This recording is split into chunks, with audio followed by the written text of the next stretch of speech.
তো মন্টারে আমি এই তারিখে যাচ্ছি, বাড়িতে বলিস না, মেদিনীপুরে জানানো হতো না।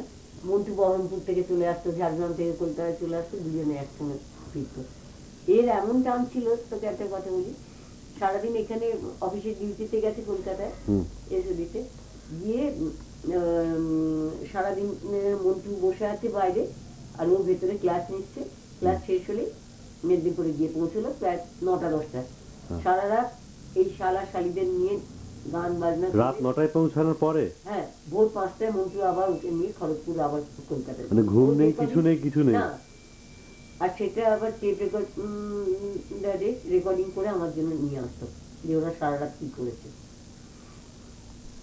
মানে এত অভাবের মধ্যেও এত আনন্দ ছিল সেই সময়। হ্যাঁ, অভাব আমাদের খুবই ছিল, কিন্তু বললাম না 5 ঘন্টার জন্য হলেও যেত ভোর 5টায়, আবার মন্টু আর এই কলকাতা চলে আসতো।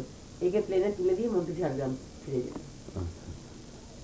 মন্টু উপায় ছিল না যে বলা যে আমার ছুটি নেই।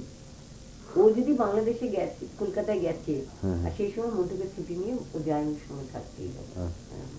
আর নকন মার সঙ্গে শোয়ের সম্পর্ক যদি একটু বলো। এটা বিয়ের পরে